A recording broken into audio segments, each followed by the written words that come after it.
Kova ve yükselen burcu Kova olan değerli dostlar, 2024 yılı burç yorumlarınıza hoş geldiniz. Evet, bu yorumlar Mart ayından itibaren yaşamımızda neler olacak, neler yaşayacağız onları içeriyor ve yılın sonuna kadar olasılıklardan bahsedeceğiz efendim. Evet, öncelikle Plüto burcunuzda artık hayırlı olsun diyelim.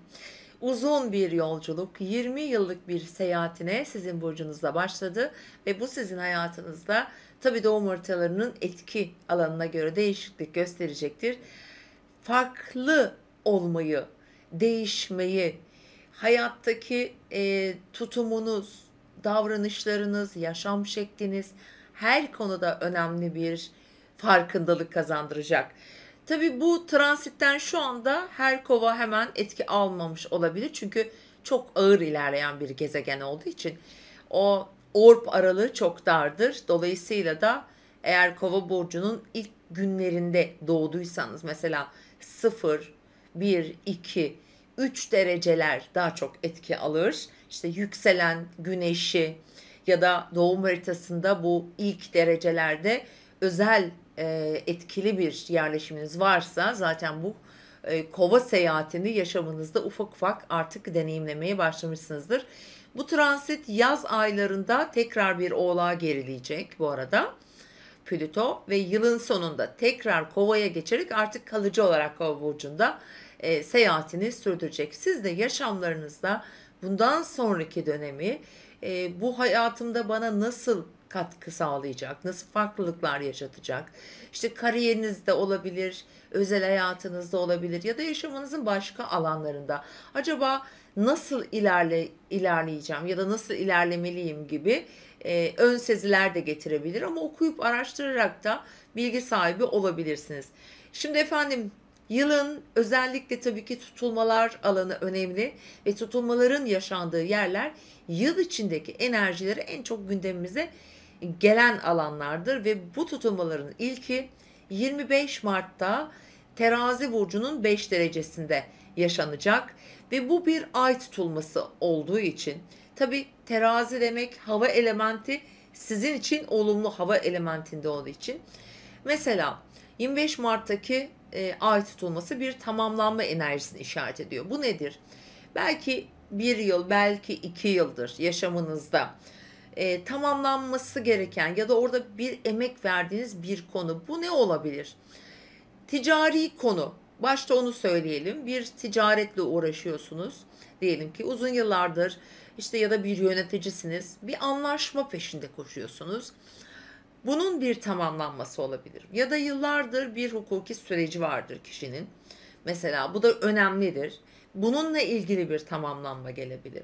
Bazı kovalar için yurt dışı işleri, yurt dışında yaşama, oradaki kültürlerle belki farklı diyaloglar içinde olmak için çaba gösteren bir kova olabilirsiniz. İşte 25 Mart tutulması bu alanlarda çalışacak. Tabii bazı kovalar için yurt dışı deneyimleri getirirken bunlar eğitimle de ilgili olabilir. Diyelim bir yüksek öğreniminiz var, yarım bıraktınız. Bunu tekrar aktifleştirebilir mesela. Burada bir tamamlanma getirir. Akademik konularda yine bazı tamamlanmalar getirecektir. Önemli ve size destek olacak bir tutulma. Şunu hatırlatayım, her tutulmanın azami 6 ay etkileri sürer ama yıl boyunca burası hep ön planda gündeminizde olabilir doğum haritanızın aldığı etkilere göre. Evet, tutulmalarla devam ediyoruz. 25 Mart'tan sonra hemen 2 hafta sonra tekrar bir tutulmamız var. Bu defa güneş tutulması. Koç burcunun 19 derecesinde. Efendim, bu tutulma da size destek veriyor. Yıl içindeki tüm tutulmalar aslında kova burçlarını destekliyor. Hatta yılın ikinci yarısından sonra çok da şanslı bir dönem başlayacak. Şimdi 8 Nisan tutulması bir girişim başlatır. Bir eğitim alma. Herhangi bir konuda farklı bir kulvarda ilerleme. İşte terfiler verir, atamalar verir. Mesleki anlamda mesela burada destek alıyor kova burçları. Yakın çevreleriyle olan konular gündemlerine gelir. Kendilerini birebir ilgilendirmez ama ailevi konuları içeren durumlar söz konusu olabilir.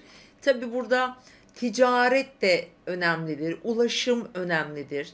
Yine ulaşımla ilgili konular, araçlarla ilgili konular ve çok daha vizyoner, öğrenmeye, başlamaya, herhangi bir konuda adım atmak için 8 Nisan tutulması sizi inanılmaz destekleyecek. Oradan çünkü bir de Şiron geçiyor. Bu Şironyan bir tutulma olacak. Şiron'un etkileri şifa veren anlamına gelir.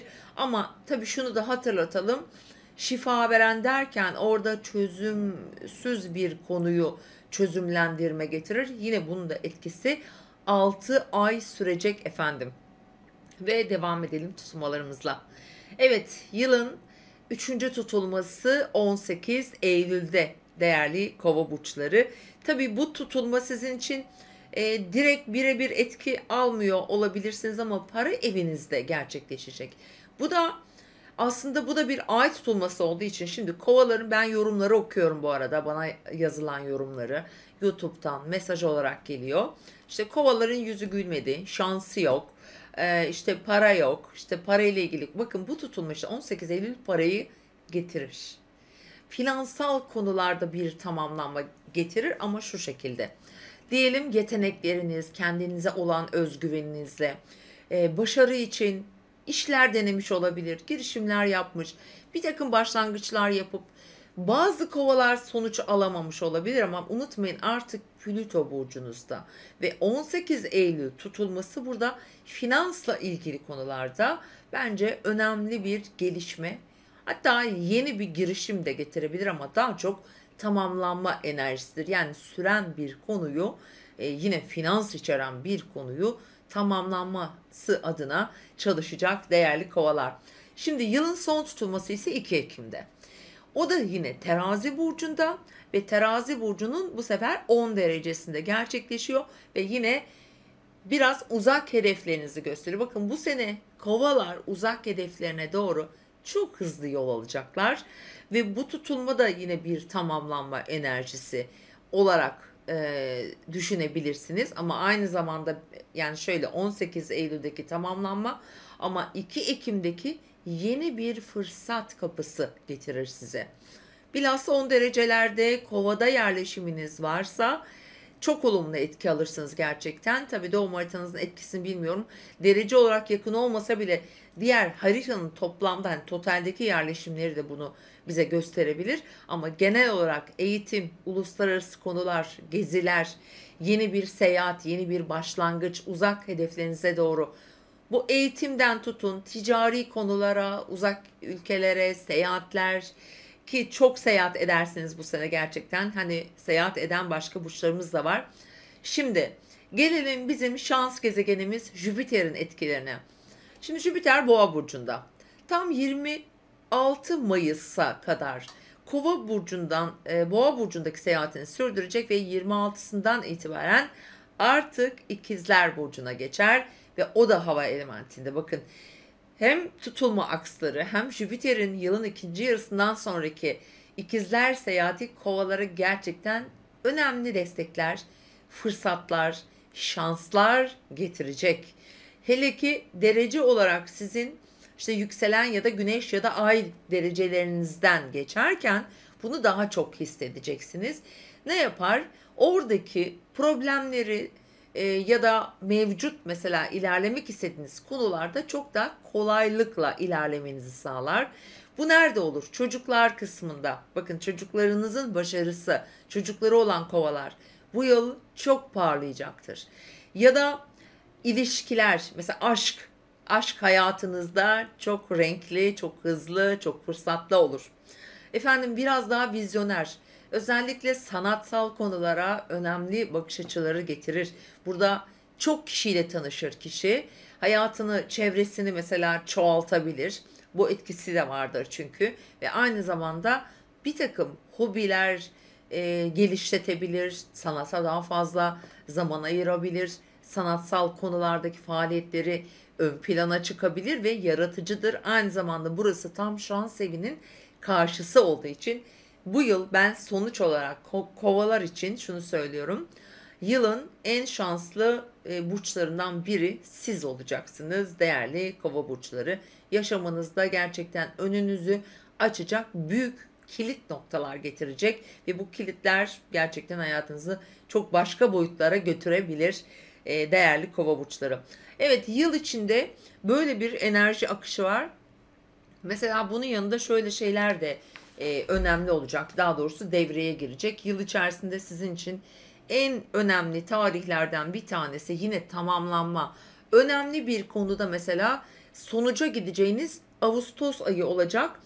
Ağustos'un özellikle ortalarında bir takım sonuçlanmalar, karar almalar gelebilir. Bunlar ilişkilerinizde olabilir.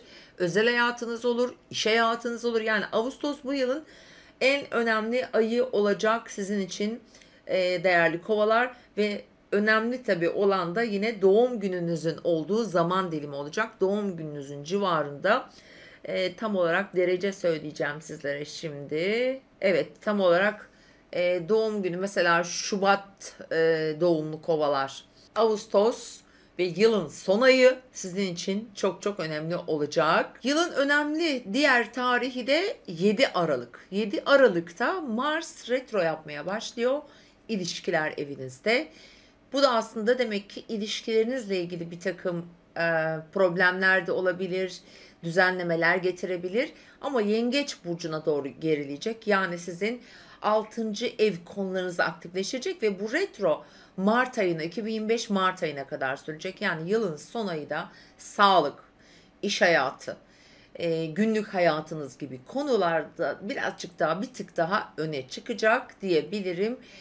Sağlıkla ilgili bir takım konuları biraz daha düzenleyebilir. İşle ilgili konularda daha hassas olabilirsiniz. Oralar yine mesela aileyle, aile yakınlarıyla çalışıyorsanız bunlar birazcık daha öne çıkabilir gibi konular gündeminizde olacak sevgili kova burçları.